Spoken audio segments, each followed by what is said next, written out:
This is my presentation for Environmental and Occupational Health for University for Medical Sciences. This is a student presentation and a hypothetical situation for educational purposes. Thank you. Perks are bad. A safety presentation for Mezzaday Dry Cleaning by Dylan.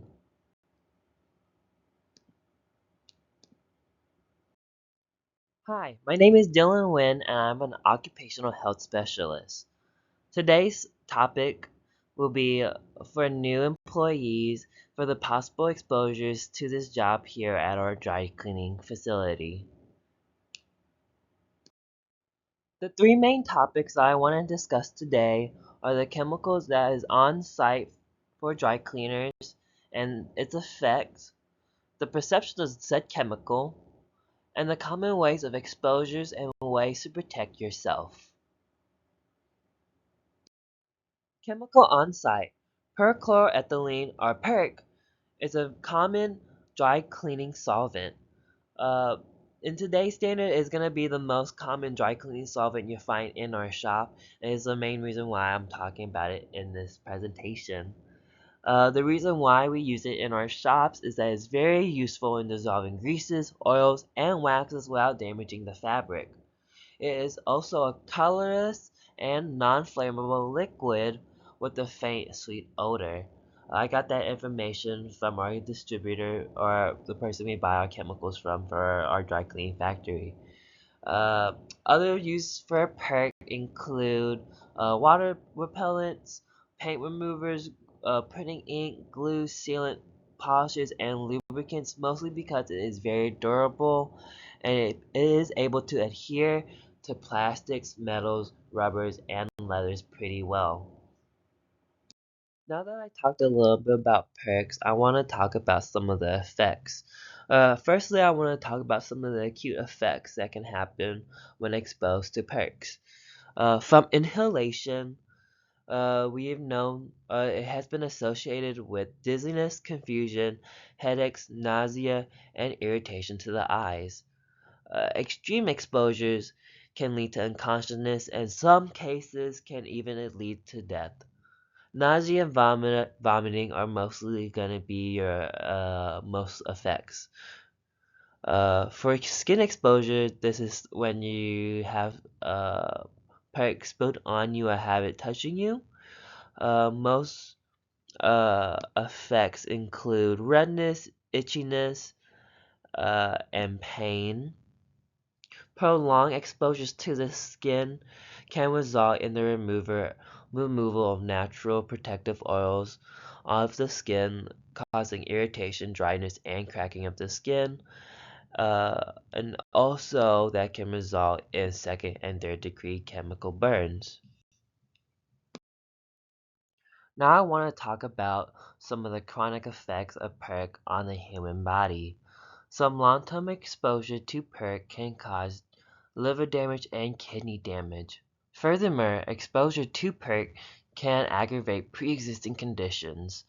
For example, people who already have existing kidney or liver problems or even skin disorders or eye problems can also have increased problems.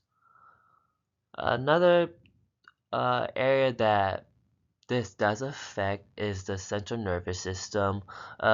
Research has found that the effects of perks on the central nervous system is very similar to when the human consumes alcohol. The next dot I have here is an association with cancer. Some studies or some researchers have found there's been association with cancers, while other studies have found there hasn't been an association with cancer. What I have listed here is a meta-analysis that listed several studies on this, just going through and seeing what is and if there is an association with it with cancer. For the most part, they did not find enough evidence to conclude that there is an association with cancer, but I still want to list this because the EPA and the IA RC has listed PERC as a group 2 possible carcinogenic to humans. So it has shown to be a problem in humans, but more research is needed on this subject. Next thought I have here is on reproductive effects. Some studies have shown that exposure to PERC has shown to have adverse reproductive effects on the human body. This includes spontaneous abortions, menstrual disorders, reduced fertility, altered sperm structures, and things like that. Other things that are known about PERC is that it can transfer across placenta membranes into the fetus from pregnant women.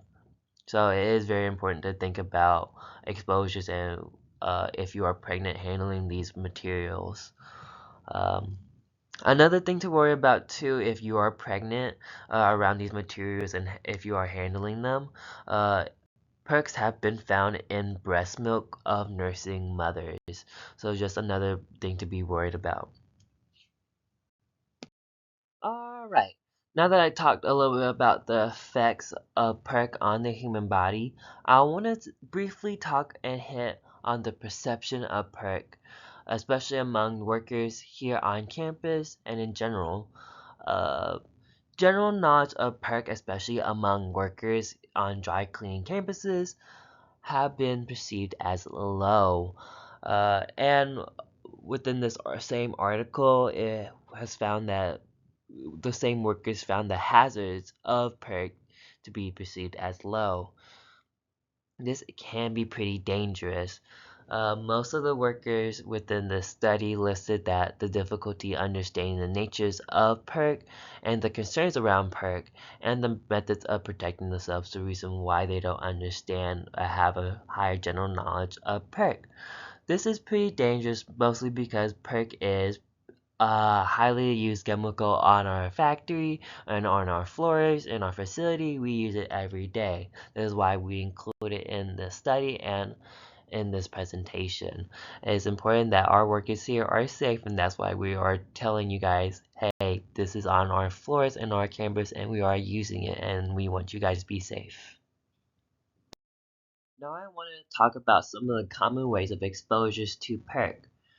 Uh, Listed here, a study found that some of the common ways to exposure include contaminated air from the loading and unloading of the washing machines, and some of the residual solvents that were released from the clean garments when handling them.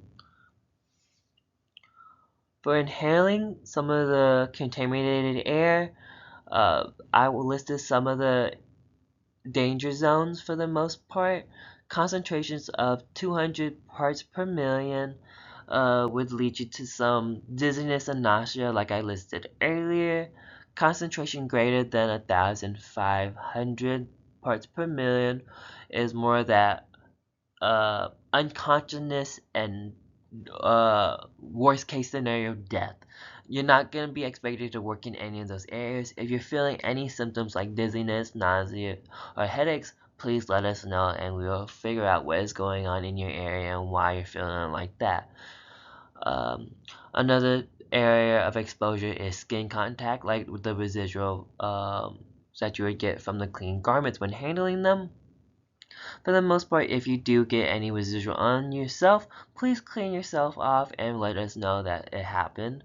Another way of skin contact, we do require you guys to change out some of the solvents in our machines that is needed and required by some of you guys. If you do come in contact with some of the solvents, again, please let us know. Please clean yourself off, and then we will figure out which next steps to make sure that doesn't happen again. I have listed here 75 ppm in the eyes. That's for irritation of the eyes. If you do have irritation of the eyes, that's a good sign that something is not right in your area and we need to fix something. So you do have irritation of the eyes, please let us know and let us or a manager know and we can fix that in that area. Preventative methods. Next, I want to hit on some of the ways that we at Method Day Dry Cleaning keep you guys safe from perks. I just want to hit that OSHA has set a limit on the amount of perk exposure that workers can have. They set naturally 100 parts per million for an 8-hour day as the max, and the maximum exposure level of 200 parts per million for a 5-minute period over any 3-hour period. We're not gonna expose you to anything high like that. We try not to. We really try not to, and I have some reasons or some ways that we try not to listed here below. Uh, for the most part, we do use dry to dry closed loop machines. This means we don't have you opening and closing our machines a lot, releasing that contaminated air. Like I listed earlier, the only time you are opening is to open the machine, is to unload and load the machine. Another way that we try to keep you guys protected here is our air monitoring devices. We have several around the facility and around near every machine. If any of them do go off, we have a connection with them and we are notified. If one of them does go out and you do notice it and we do not see it, please let us know and notify us immediately. Another way that we keep you guys safe is our strong ventilation system here. We have our ACs running almost 24/7, ensuring that we have fresh air coming into our facilities to ensure that perks are not concentrated here in a small area. Now I want to hit on some of the ways that you can protect yourselves from perk.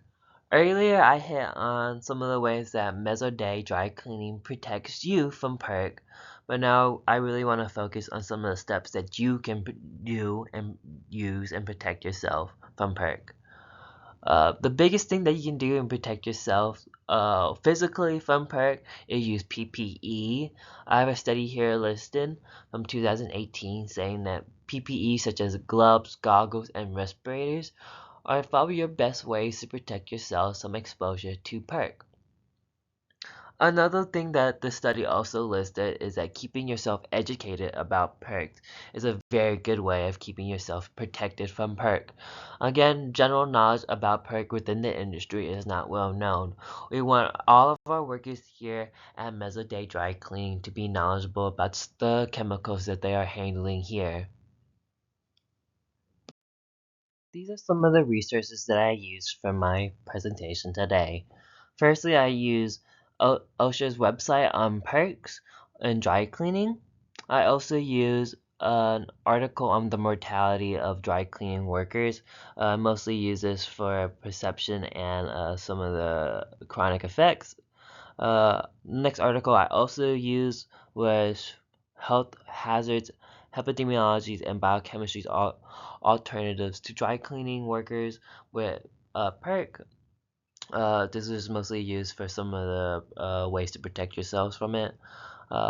Next article that I used was Toxic Use Reduction Institute, or was from the Toxic Reduction Use Institute. This was mostly just a fact sheet about perks. Next one was an article about the perceptions of perk use by dry cleaners. This was used for that slide, mostly about how people feel about perks and the way that they use them. This is my second page of resources. First article that I have here listed, or first website I have listed, is from the seller or manufacturer or supplier of perk. This is hypothetically who we will be using and buying our perk from or solvent from for our dry cleaning company. Second article is from the EPA. I mostly use this to kind of get a little bit more understanding of some of the chronic and acute effects of perk on the human body, and mostly use this for my research for reproductive effects on the human body. The next article that I have listed here is the critical review of some epidemiological literature on occupational exposure and perks and cancer. I mostly use this one when I talked about some of the association with cancer and why some articles say yes and some articles say no to that association, and why it's kind of we need more information. Next article that I have there is association occupation exposure to perk and dry cleaning. mostly use this article to talk about some of the ways, some of the common ways of exposure to perc that happen in dry cleaning. And lastly, this last article is about some of the ways to protect yourselves from dry cleaning and some of the ways that you can protect yourself as a worker from dry cleaning or from the chemicals within dry cleaning.